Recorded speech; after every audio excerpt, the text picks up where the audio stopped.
Do we need the obligatory great game we won, or are we ready to go? All right, let's hit it with questions. The last offensive play, the real offensive play, 23-yard run there by Book. What was the play call there? And just kind of take us through that whole decision because you had the timeout right before then. Yeah, I mean, we certainly had held that play for an opportunity to end the game. It was an unbalanced situation. We got the numbers the way we wanted it. He could have handed it off if they didn't kick the front. They kicked it. We got a good look. We brought the tight end back around. We felt like we would be able to pick up the first down with it. We were going to run the football in that situation regardless. So just something that we had held on to and executed it well. When you see the defense come out and line up like that, you get a little giddy, like knowing that this could be a big play? I mean, we had pretty good film on. It's one of those plays that you're holding, and that was it was the right time for it. What changed at halftime with both the offense and defense? It seemed like they both came out guns blazing in the third quarter. They had to make some adjustments. They did some things that they hadn't shown before. They brought a lot of free safety blitz pressures that they had not run a lot of, which was a new look for Ian. He got caught a couple of times. They dropped the end into coverage, which caused some concern. So we made a couple of adjustments at halftime, and he picked up on them extremely well. And as you saw, we worked the ball back to the field and got some good looks. Coach, I remember one real big play was the touchdown late. Was that the major charge for the defense was keep it in front of you and make them sustain drives to score on us? That's the way we've won this year. You know, we haven't given up the big plays. We've been really effective and efficient. We played some different coverages that they hadn't seen before. Played some 3-deep with some match coverage, which, obviously I think was effective for us in certain situations. Yeah. Ryan, what does it say about your guys that, they get all the momentum there late with those back-to-back touchdowns, and you guys don't flinch and you go down there and have a great drive to put the game away? Yeah, they've been like that all year.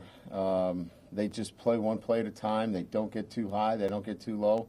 They knew that in the second half they needed to play much better football, especially offensively.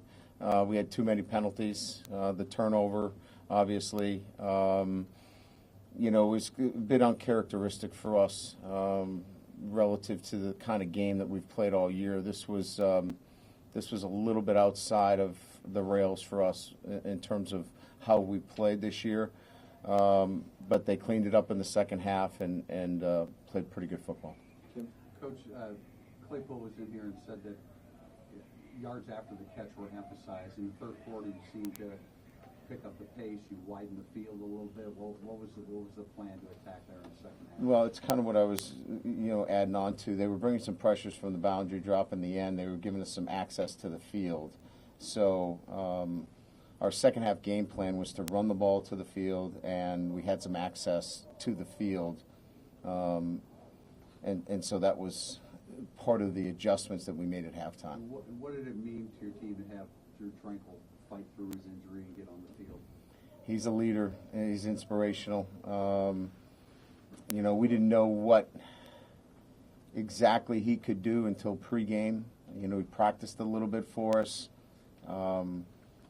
He did a lot more than we thought he could do because, we played pretty much, our dime defense in the last couple of drives, and he was on the field. He's remarkable. Yeah. Brian, what are some of the things that Ian can do now that maybe he couldn't do when he first became your starter? I think make those adjustments. Probably would have taken a film study for him to kind of make those adjustments, and then they would probably go into action the following week. He can make them at halftime. You could sit down, go over them with him, draw them up. He can see them clearly, and then access those immediately in the third quarter. Coach, the special teams block punt got them back in. It was just a misassignment or miscommunication. We have a guy right there who just took off early. Yeah, just attention to detail was not what it needed to be right there. The sort of Ian's ability to adjust, is some of that the relationship with Chip, like they're on a good wavelength right now, Pittsburgh, and then tonight where they can come out in the second half and do some different things? So Chip does a really good job of setting the agenda before the second half, and then Tommy really sits down with him and says, "Listen, this is where we're going with the football because of this." So they work well together, and Brandon's involved in that too. So it's a good working The relationship. ability to sort of like bring energy is something you talked about during the week. Did you feel like you guys had that out of the gate? Yeah, I wasn't worried about the energy. It's the turnovers in the last 2 games. We've turned the ball over in the first series.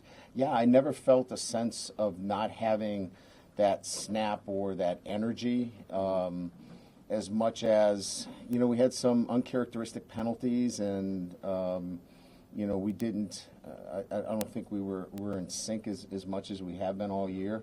But I didn't sense a lack of energy at any time. And like the sync, getting it synced, the penalty, like none of that you feel like has to do with like 9-0 and the magnitude and all that stuff. No, I didn't sense a tightness with the group.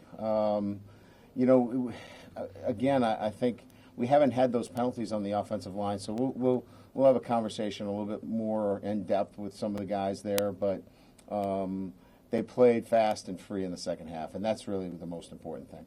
Brian, what's a night like tonight mean for Chase Claypool's development? It seemed like you guys were able to kind of lean on him at times tonight. Yeah, it was really big, and he has really ascended this year, and I want to be careful of the way I put it, in the sense that his maturity has allowed that growth and everything that he's done, his work ethic, the way he practices. I think anybody that's been around the game all knows that the great players are great practice players. The way he practices now carries over to the way he plays. So it's great to see him have that kind of success, and it's showing itself in his maturity and the way he practices. How much of that energy you talk about is kind of self-serving, proactive, upperclassmen who don't need to be told something twice and just kind of know what's at stake here? Yeah, so they've been down this road a little bit, and I have to caution them a little bit, because it's almost too much. Don't do this, because we've been down this road relative to last year. Don't do what we did last year. Instead of just be yourself. Let's not worry too much about what happened last year, as much as let's continue to grow and let's still be who we are, because we're not last year's team. I think what's happening with this group more than anything else is that they sometimes worry a little bit too much about what happened last year, instead of just being themselves, because they're not last year's team. It's a different group of guys out front, and I've got to remind them about that. Adam? Brian, you geared so much of the offseason towards this month and towards finishing. I mean, what is tonight as far as setting you guys forward? It's a good first step. But, the next goal we had was to obviously, win games at home. And we've got one more. And so this will be the next goal for us, is to clean that slate and win at home. So the guys are really locked in on what the next step is, and that's to win all of our games at home, and we've got one left. So we'll take it one step at a time.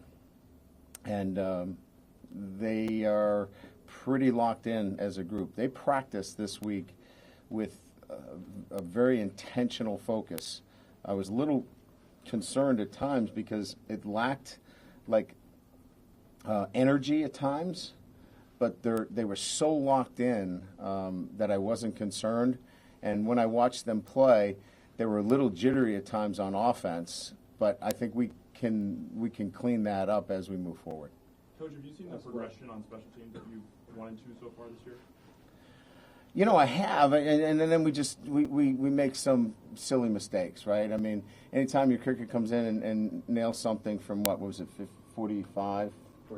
43 year, 43, you can't have a block punt. But, we got a guy who's one of our best players in that position.